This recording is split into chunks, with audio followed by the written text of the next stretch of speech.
YouTube, what is up? It's AD here with US Squads. What is going on? Today we're going to be talking about weapon upgrades. We're talking in particular a review on the EOTECH Holographic Sight. So this is going to look familiar to you once I open this up, but if you have a flat top AR with just basic flip up or iron sights, this is one way to enhance your capabilities as far as a faster acquisition sight. And this is like a red dot, except it's a holographic sight. I'm going to explain that in just a second. So let's kind of get into this unboxing and review. EOTECH or L3 Communications makes quite a bit of different models. There's like 5 to 12 different models. If you go to their website, you can see all the different variations. But this model is one of their most popular. This is the 512. And this is one of their basic units, yet it's still a goodie. So it comes in this Tupperware box like so.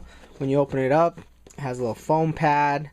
You have your standard user manual in a few different languages. I suggest you check that out. Little suggestion card in fluorescent. And then inside the box, you're going to have a few things. You're going to have a mounting option here in the upper left-hand corner, 2 AA batteries, and your holographic sight. And you notice the foam is cut out perfect to match this, so when you travel or whatnot. The way I have this mounted now, it's a thumb screw. So you lay this on top of your quad rail. I'm sorry, not your quad rail, your upper. And then you just thumb roll that and mount that on. That secures real nicely. You can use the Allen wrench kit, but it's just something that, you know, this is just a quick detach, fast way of removing that versus finding a tool to do it. So this is pretty obsolete. So you'll have 2 AA batteries. Now it depends on the model of what batteries it will use. The reason why I like the 512, and there's plenty, the reason why I like the 512 is it does take AA batteries. And the nice thing about AA batteries is in the zombie apocalypse or emergency situation, if you're scavenging, you're going to be able to find what? AA batteries, right? It's going to be a pretty common battery to find. They're in remote controls, they're in toys, so it's one of those things where you can find the batteries and have a power source to run this optic, because it doesn't work without a power source. So what I'm going to do is I'm going to kind of give you the specs, and then I'm going to give you an item tour, and then we're going to kind of dive into some other topics. So first off, this thing weighs right around 11 ounces. Its operating temperature is -20 to 140 degrees. That's with standard batteries. If you use the lithium batteries, it's a little bit higher, but I mean, what environment are you going to be at 140 degrees? It operates as far as water resistance, 10 feet. So it can be submerged, but you know, you're not going to take this on a deep dive or anything. The front part of this holographic sight is glass, and the back is shatter resistant plastic. Okay, this particular model does not have night vision, but here's where the night vision button would be, and I'll explain that in just a second. 20 brightness settings that you can adjust here on the very back, the up and down button, so you can go 20 settings total to brighten or lighten the holographic reticle. And that's kind of the basic specs on this. This is like an anodized aluminum, I believe, and this is like high impact polymer, like they say military polymer or whatever, just hard plastic. So pretty cool. So let me give you a tour of this. Here is the mounting option on the left hand side.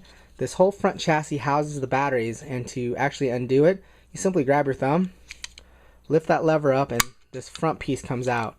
And then on the very bottom of this, we'll show you a little diagram of where the battery goes. That's positive, that's negative, and then vice versa on this side. So obviously, based on the orientation of this diagram, I'm going to put the batteries in their proper orientation. And then I'm going to lay this back down and simply put the lever down once this is seated, and that will snap in these batteries. Okay. As I move to the right side, we have the elevation and windage adjustments, elevation and windage here. So this is how you adjust your reticle, get that sighted in. I'm going to talk about co-witnessing in just a second. And then on the very back is where it's most important. Basically, the up button and down button will dim and brighten the settings. And to shut this off when you're done using it, you simply press both up and down buttons at the same time, and it'll shut the holographic reticle off. On, off.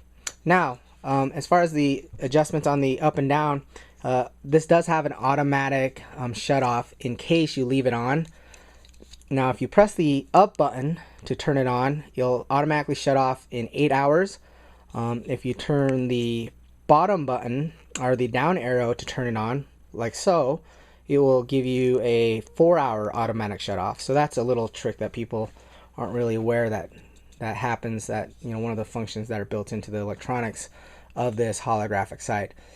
So that's pretty much it. On the very bottom, not much except a couple things as far as, you know, where it's made.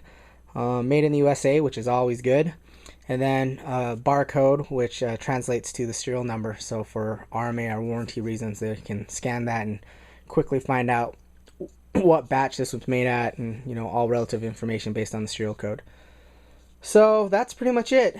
These are primarily built for the AR platform. If you should notice this little cutout here, this is actually made for those round hand guards.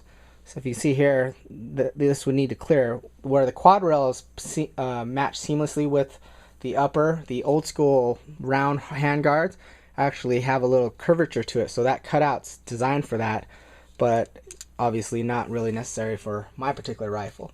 Now, as far as mounting options go, you simply grab this and you put it on your Picatinny rail. Now, I suggest that you choose a spot.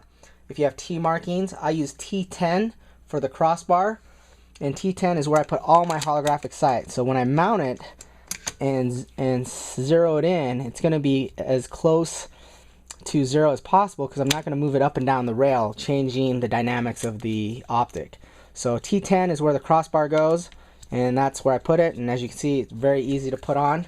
And once it's on, it's pretty much on. It ain't going nowhere. So now, how do you sight this in? Well, there's obviously an array of methods you can use, but a really easy method, if you already have your iron sights or pop-up sights sighted in, you do what's called co-witnessing. So basically, you turn on your EOTECH. You'll have a 1 MOA dot and a 6 MOA circle. 6.5 MOA circle. Basically, that dot is going to be in the same position that you want your iron sights to be, as far as top of the post. And so you're going to use a dime, and on the windage and elevation, you're just going to adjust that till it matches up with your iron sights or your regular sights. So as soon as that matches up, there's a great chance that this sight will be right on target, and that's what's called co-witnessing. So that's one method to easily get that adjusted. Now, let's kind of go over some tips. Now, the EOTECH retails for approximately $439, and that is pretty common with these high-end combat sights. $439, aim points like $450 to $500. I mean, they're just not really, there's not really a cheap option out there, but there are counterfeits. Okay, these are highly counterfeited items, so you want to beware. If you're going to spend some money, let me give you a tip too. Basically, expect to pay $375 online or on you know, or from somebody selling it as a, you know, they're liquidating this. $375 is pretty common to get a brand new one. Slightly used, or if it's banged up, expect to pay about $350. And that's pretty standard. If you find one under $350, that's great. You know, it happens. I mean, there's sometimes great deals out there. They go pretty quick because these are in high demand. A lot of people want these for their rifles. So counterfeits, a few ways. I'm gonna put a link to a website that's gonna kind of show you some counterfeit giveaways. But let me just kind of go over a few. One counterfeit is this L3 EOTECH logo is really rough. It doesn't look clean and smooth. It looks kind of just jimmy rigged. So that's one indicator. See this for law enforcement military use here? That is like an 8 font. In some of the knockoffs I've seen, it's big. It's actually the same size as this font. So you see this here, it's just like a 12 font or 13 font. So it just looks big and it's obnoxious. So that's a good indicator. Another indicator here is, I didn't really talk about this, but on the night vision models, when you press this, it says NV on it, and they're different models, same design. When you press that button, it changes that laser to an infrared, an IR, and that reticle will be, you know, you're able to use night vision optics for that, but that's not this model. But on the knockoffs, you can press this button and it'll change it from red to green. if you can change your holographic sight from red to green, it's an instant knockoff. EOTECH does not make one that changes colors using this button, or in general, I don't think there's any of them. Also on the very bottom, on the newer models, you'll see this crazy barcode with the serial number. What you can do is when you buy this from somebody, you can just verify, hey, that is the serial number, and the serial number matches the box. So if you can get the box and they match, there's a good chance that this thing's legit. But keep in mind, you know, there's plenty of counterfeiters out there. They're not made in the US, they're not military grade. I have purchased a knockoff one in the past for fun. Threw it on a .22 rifle and it didn't even last 20 rounds. It actually stopped working because the recoil damaged the internal components. Well, these are designed to shoot. I have 3 EOTECHs currently, and they've been punished. Okay, they've been punished. Thousands of rounds, lots of traveling, and they function just fine. So that's pretty much it. My opinion on the EOTECH is that it is a great holographic sight. I give it a double thumbs up. It is not a cheap solution, but it is a reliable and effective solution. Like again, 350 bucks is pretty much where you're going to be for a kind of used one, and if you want one that's pretty much brand new, you're going to spend about $375. So that's pretty much it. There's not much more than that. Any questions, shoot some comments below or private message me.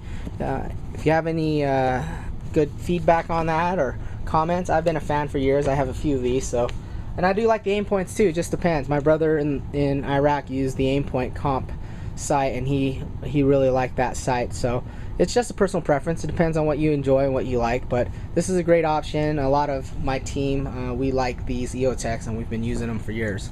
So appreciate you watching. You guys have a great day. Subscribe and take care. Thanks.